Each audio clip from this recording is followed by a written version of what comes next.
Hello, everyone. Today we have chapter 32. The pass list is out. With the end of June came the close of the term and the close of Miss Stacy's rule in Avonlea School. Anne and Diana walked home that evening feeling very sober indeed.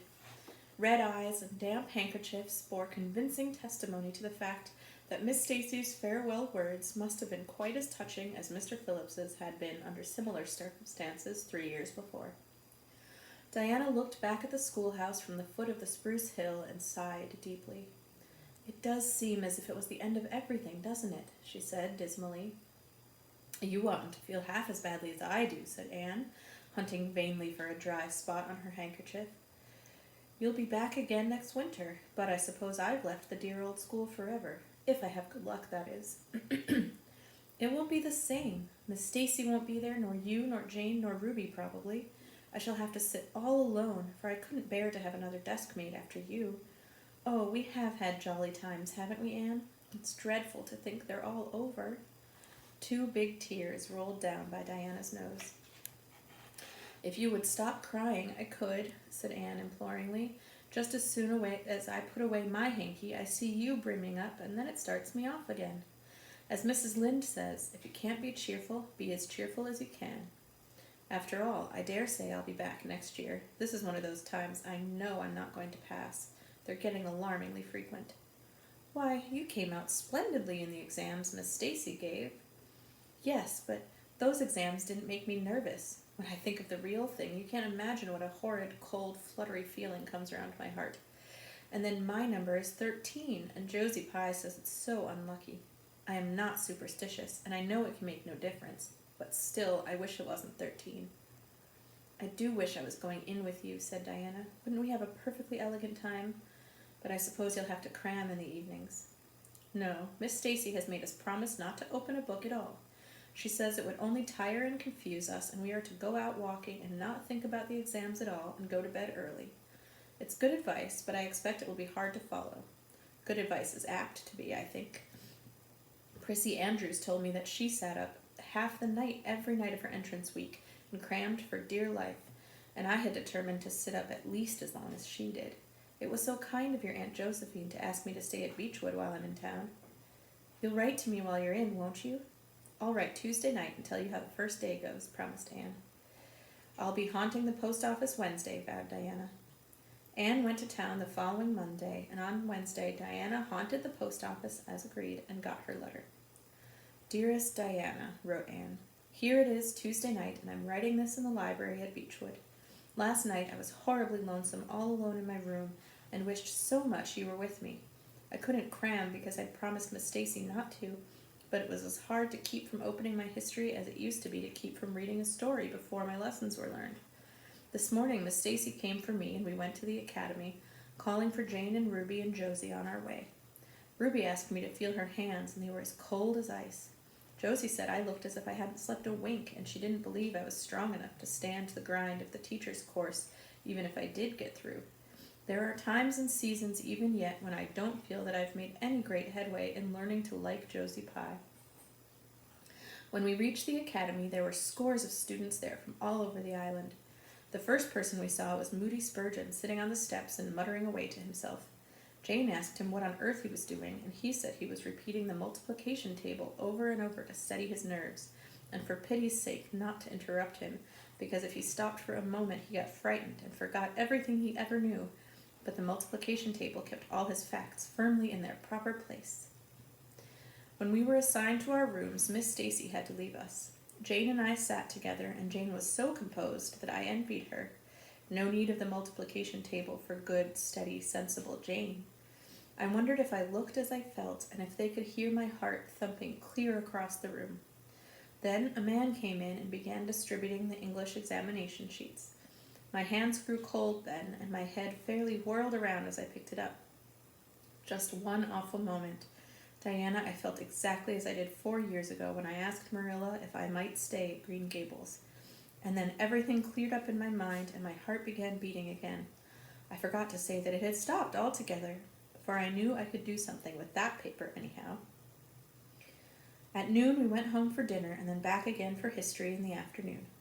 The history was a pretty hard paper, and I got dreadfully mixed up in the dates. Still, I think I did fairly well today. But oh, Diana, tomorrow the geometry exam comes off, and when I think of it, it takes every bit of determination I possess to keep from opening my Euclid.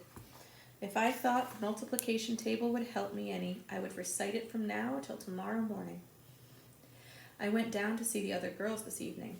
On my way, I met Moody Spurgeon wandering distractedly around. He said he knew he had failed in history, and he was born to be a disappointment to his parents, and he was going home on the morning train, and it would be easier to be a carpenter than a minister, anyhow. I cheered him up and persuaded him to stay to the end because it would be unfair to Miss Stacy if he didn't.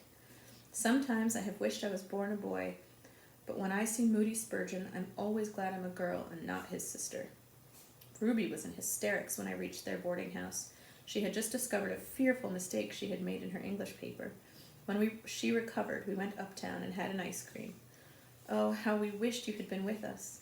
Oh, Diana, if only the geometry examination were over. But there, as Mrs. Lynde would say, the sun will go on rising and setting whether I fail in geometry or not. That is true, but not especially comforting. I think I'd rather it didn't go on if I failed. Yours devotedly, Anne.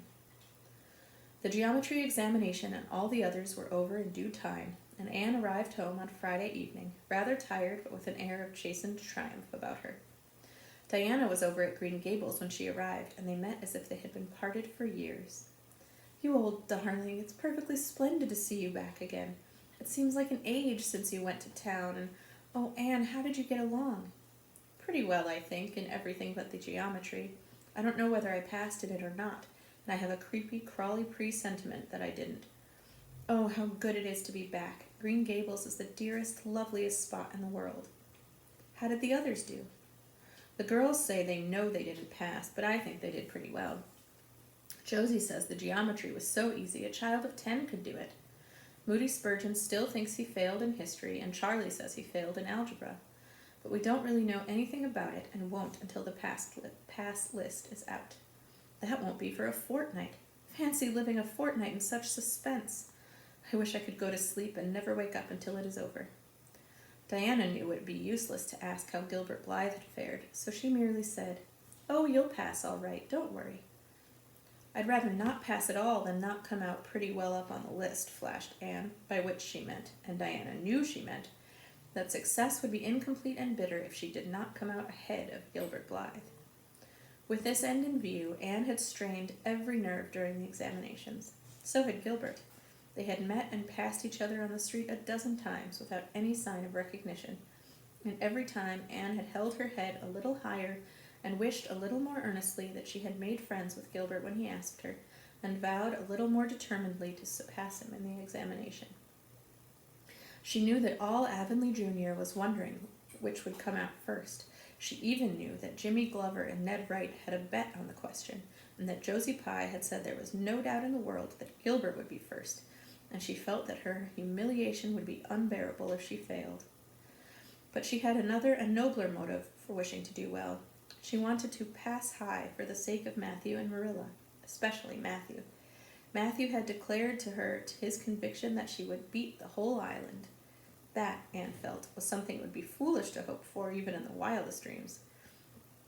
But she did hope fervently that she would be among the first 10 at least, so that she might see Matthew's kindly brown eyes gleam with pride in her achievement. That, she felt, would be a sweet reward indeed for all her hard work and patient grubbing among unimaginative equations and conjugations.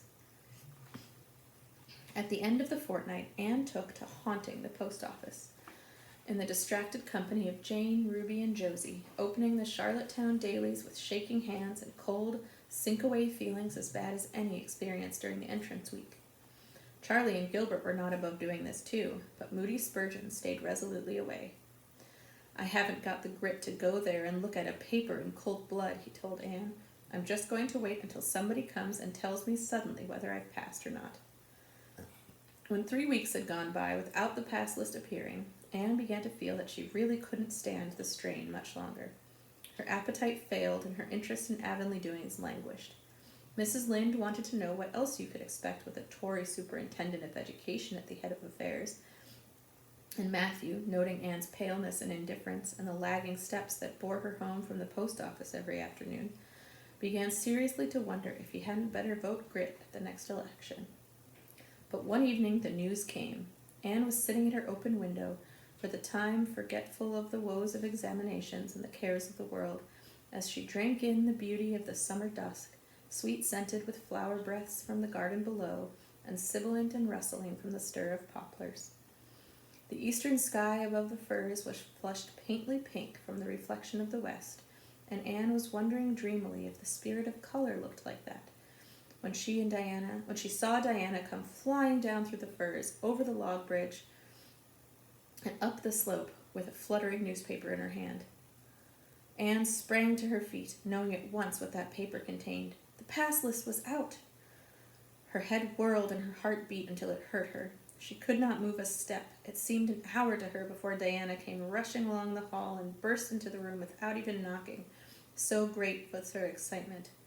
"Anne, you've passed," she cried. "Passed the very first. You and Gilbert both. You're tied, but your name is first. Oh, I'm so proud."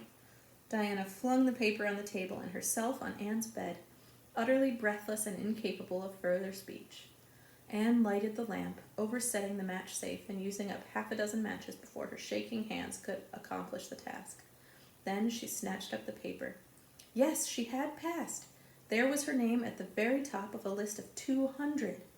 That moment was worth living for. "You did just splendidly, Anne," puffed Diana, recovering sufficiently to sit up and speak, for Anne, starry-eyed and rapt, had not uttered a word. "Father brought the paper home from Bright River not 10 minutes ago. It came out on the afternoon train, you know, and it won't be here till tomorrow by mail. And when I saw the pass list, I just rushed over like a wild thing. You've all passed, every one of you. Moody Spurgeon and all, although he's conditioned in history. Jane and Ruby did pretty well. They're halfway up, and so did Charlie. Josie just scraped through with 3 marks to spare, but you'll see she'll put on as many airs as if she'd led. Won't Miss Stacy be delighted? Oh, Anne, what does it feel like to see your name at the head of a pass list like that? If it were me, I know I'd go crazy with joy. I'm pretty near crazy as it is, but you're as calm and cool as a spring evening." "Oh, I'm just dazzled inside," said Anne. "I want to say 100 things, and I can't find words to say them in. I never dreamed of this. Well, yes, I did too, but just once. I let myself think once. What if I should come out first? Quakingly, you know, for it seemed so vain and presumptuous to think I could lead the island.